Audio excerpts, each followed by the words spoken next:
Saudara-saudari yang terkasih dalam Kristus, Izen dan saya, Felani Kehatu, memulai orasi ini dengan sebuah refleksi mendalam tentang panggilan kita sebagai umat Kristen dalam merespon krisis ekologi yang sedang melanda bumi ciptaan Tuhan.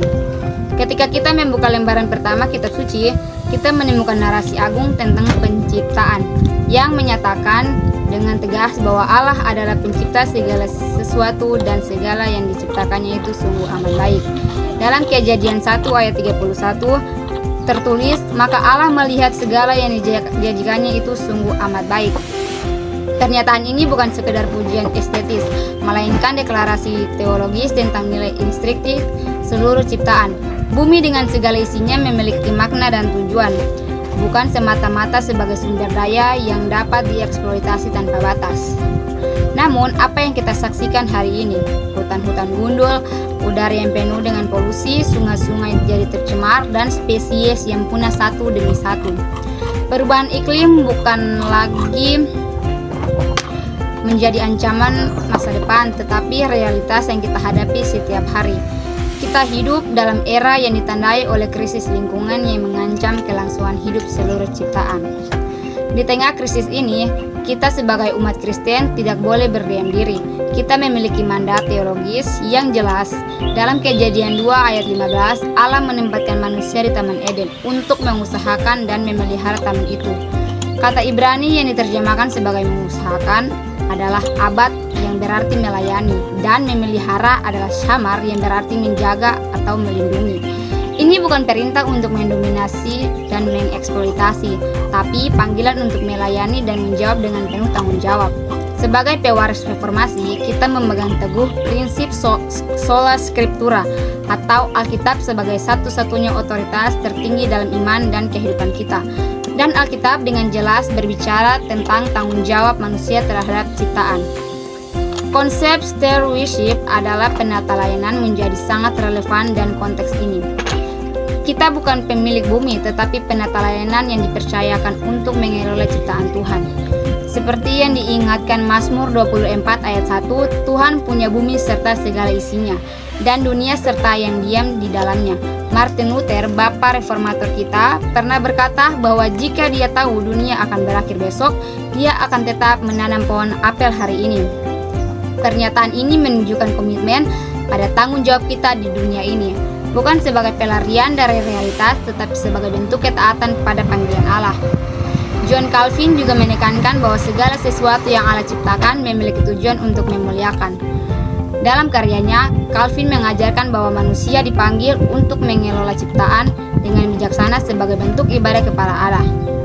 Allah semesta Allah adalah teater kemuliaan Allah atau Theatrum Gloria Dei, dan kita dipanggil untuk memelihara panggung tersebut agar terus dapat menyaksikan kebesarannya. Kristus telah menunjukkan kepeduliannya terhadap ciptaan.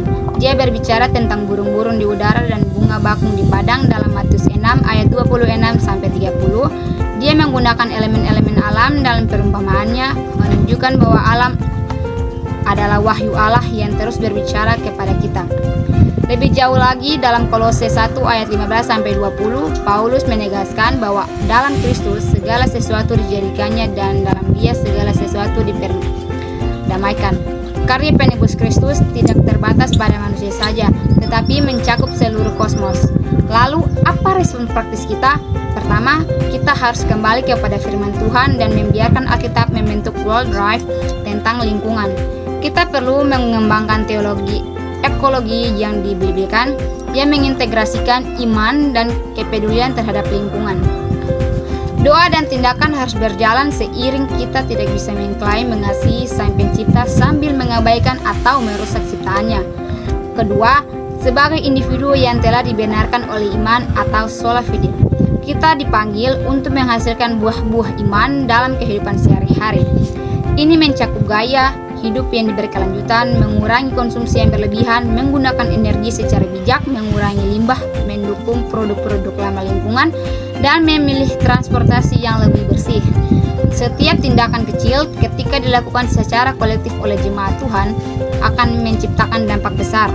Dalam Roma 8 ayat 19-22, Paulus menulis tentang seluruh ciptaan yang menantikan dengan sangat rindu akan pernyataan anak-anak Allah, karena ciptaan telah ditaklukkan kepada kesia-siaan dan mengerang dalam sakit melahirkan.